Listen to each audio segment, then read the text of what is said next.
Jen? What? What do you wear to work? Who wears a football jersey? No, you. Oh, me. Jeans and Okay. So nice top or right. yeah. So yours is really casual. And Margaret, what about you? Business casual. Okay, that's what Danielle is, business casual. Yeah, I am total slumlord millionaire. No, I'm total.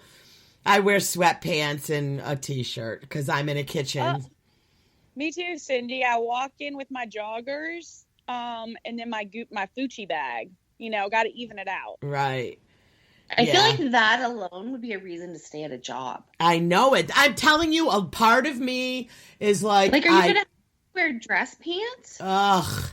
Part of me loves the fact that I can literally roll out of bed, throw on some sweatpants, my tennis shoes, a t-shirt, and a babushka on my head. Because we don't want your hair falling out in your food, so I put my bandana on and I'm off. Or I wear just gym shorts. Oh my gosh, Cindy, speaking about food and hairnets. So part of my job is to make sure all of the staff is in uniform. Oh, I forgot. You're dealing with some tough employees, and the turnaround over there has got to be crazy. It's crazy. Yeah. So I give them all their uniforms, and then they never wear their hats. Never wear their hats, and they're like, "I don't have a hat. You never gave me one," or whatever the excuse is. And so I said, "You know what? I got your number. I'm going to solve this real quick." So I said, "I'm not ordering any more hats." And I ordered hair nets. And so now every single time someone doesn't come with a hat, I hand them a hair net. And I said, "I'm sorry, we're out of hats. This is what you have to wear." Mm-hmm. That's so amazing. So you go to the stadium every day. Every day. And the employees, oh yeah, that can't be. So and they don't like me. And because if they don't show up, I write them up, because that's what I assume, that if we get a way to track an expectation, it'll be better. Mm-hmm. Hopefully. But anyway, no one wants to hear about that. It's boring. Yeah. Y'all want to hear about something else? Yes. More fun that I did? Tell me.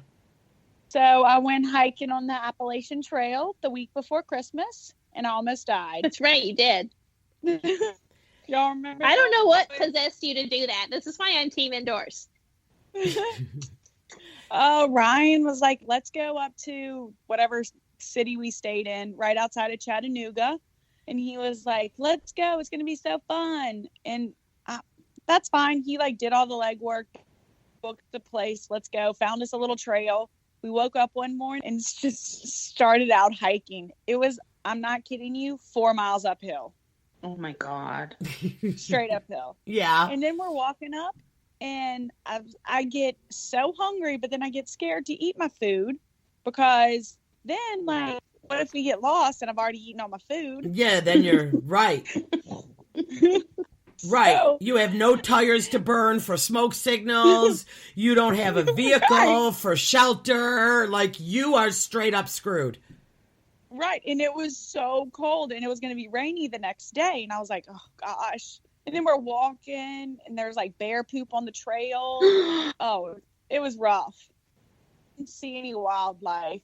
And you didn't? We made it to the top, and there's this little shack that you climb all the way up. It's something called a fire watch. That they haven't used fire watches since 86. I don't know what that is. Yeah, we got what's a fire watch? It's so at the top of the mountain, they have a little structure that's even taller that I guess back in the day someone sat in and watched to see if there was any fires on the ridge. Is it a little lean-to or something?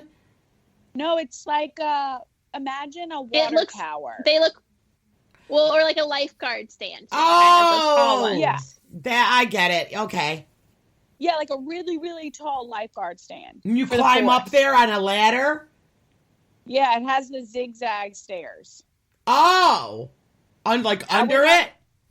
Yeah. Oh, I went no. up 3 zigzags, and I said, there was 3 more to go. And I said, you know what? This is about as far as I'm going to go. No. No need to test my luck now. No. And then I ate my sandwich, and I was like, "Whew, feeling a little bit better." I was getting real lightheaded. Yeah. But then going down is obviously significantly easier. But then I was sore for like a week straight. And my husband, Ryan was like, "I don't understand. You run and shit. Why are you sore?" And I was like, "I don't run uphill." And then Cindy, remember, we saw each other in September. We did.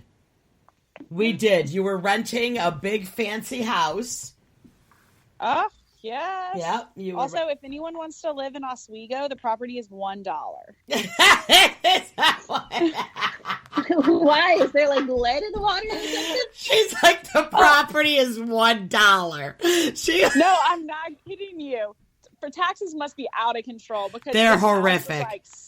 The house was 7 stories, 48 bedrooms. Yeah, and but it was sold for it was for sale for like $200,000. Well, in case anybody wants to know, let me tell you, it was for sale for $200,000. It was a house built in the 1800s that was about ready. I mean, just the amount of like work and worry of everything breaking in that house would be enough to push me over the edge. Oh my gosh. No. So they had some of the, when we say it was 7 stories, we're only slightly exaggerating. Yeah. It was probably in total like 5 stories. It was a huge old Victorian, like with a wraparound, huge porch. But let me tell you, them old ass houses are money pits. Yeah. Well, we went down into the basement where, the upside down is. And then one of my aunts who was there was like summoning the devil. We're like, no, we gotta somebody probably died in that creepy old basement down there. Yeah, they had rat poison out, like just everywhere. Probably.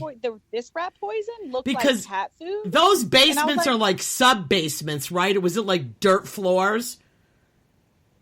Yeah, I thought it was dirt floors just because it was like old. They're so old. I'm not from a place that has basements. I mean, it was a gorgeous house, but you know what? I didn't even pay attention. Like, did it have any new windows, or were they like just those old windows? And some of the windows were old and some were new because we had to pry them. They had to pry them open when we got there. Because everyone was like, "Oh my god, it's so hot," and they didn't have like central AC. They don't have AC. I mean, yeah. How much it would cost to have to run vents into that? I mean, they had 17 stories. It would have been impossible. It's very expensive. But yeah, I mean, they're beautiful homes there. It's a gorgeous little town. But Oswego is basically like, for anyone who doesn't know where that is, I don't know, the reach we get. Yeah. Imagine Nome, Alaska. It's a big college town. That's where Danielle went to college. That's her alma mater, Oswego. Huge college, huge party school. I feel like maybe huge is an exaggeration, Cindy. It's for upstate. That's one of the biggies that everybody goes to. They love to party there. It's not like it's not like University of Rochester or anything crazy, or where you are. What is it, LSU or? Yeah. But that was another thing. We were with Ryan's cousins, and they were like, his cousins, and they're like, "Yeah, we like to party." And I was like, "But do you really in Nome, Alaska? But do you really?" It's pretty funny because they have, the little town area, and I guess there's 144 bars just in that little town because of the college.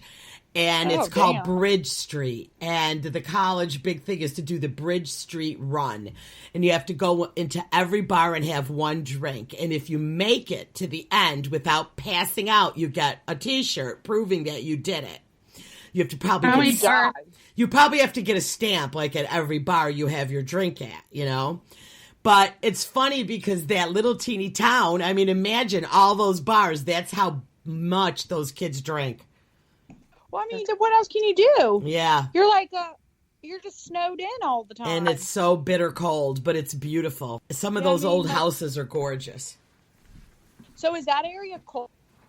Bitter, horrible, terrible. I don't know how cold. I don't even know where you were. It's It's like upstate. It's probably the same as Regina. Well, it's worse, Jen, because it's right on Lake Ontario. So they have that constant lake effect and wind. Danielle said that the snow and the wind would be so hard that they would have ropes that you could hold on to while you were trying to walk between going to classes outside. You had to hold on to these ropes. No, it's a SUNY school, though, so it's not as much as... yeah, it's a SUNY school. Free meal plan. Yeah, it's a SUNY school, so it's not as bad. But... yeah, so Teresa, now we have caught up. Well, you know what? I'm not sure when I'm going to be able to do an episode with Amy. So I was going to do a little update. I was, I had the weight loss surgery and I have plateaued, which I haven't lost too much weight in like a couple weeks, you know?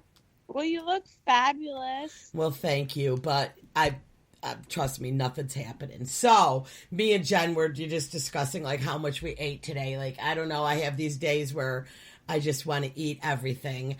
And today was not a good day. I had way too much salad. I never thought those words would come out of my mouth. I had way too much salad. I said it and I'm not ashamed. I ate too much salad and Jen fell into what, a cookie hole, Jen?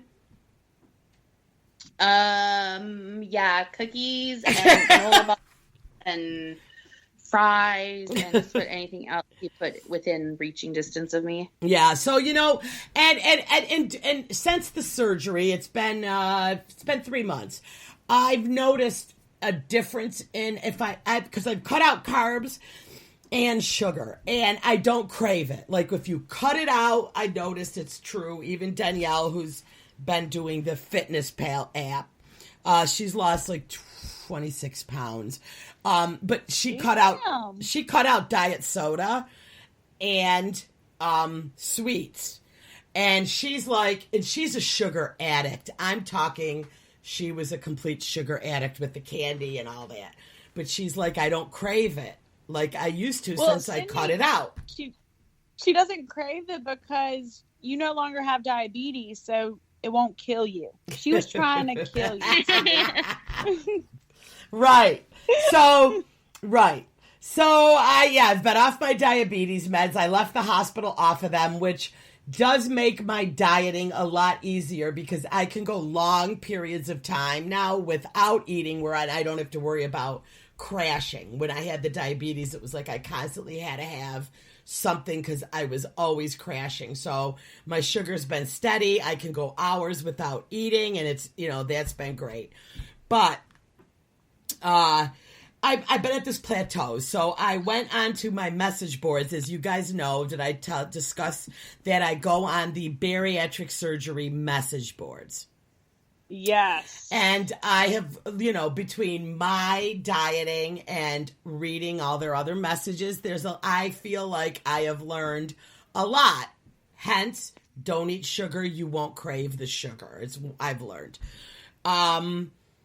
So I was on the message boards. I've got actually a couple stories. Want me to tell you the first one about these message boards? Did I tell you this woman posted on the message board, I'm so hungry. I just want to eat this pickle and spit it out. Okay. Seems like a good idea to me, right? Oh, yeah, my God. Do you. I'm here for it. Right. Oh, my God. You guys, there's 40,000 people in this group, okay?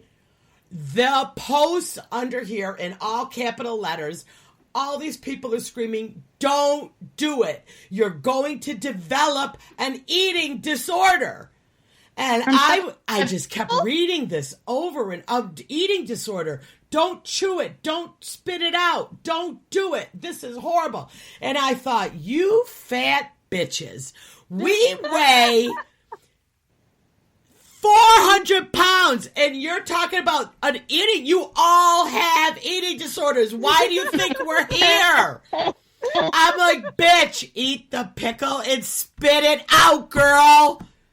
Like, listen, maybe you can get an eating disorder that goes the other way. You do you. No, I was just, okay, so I found that to be totally ridiculous, okay? I'm like, eat the pickle, bitch, and spit it out. You're going to be fine.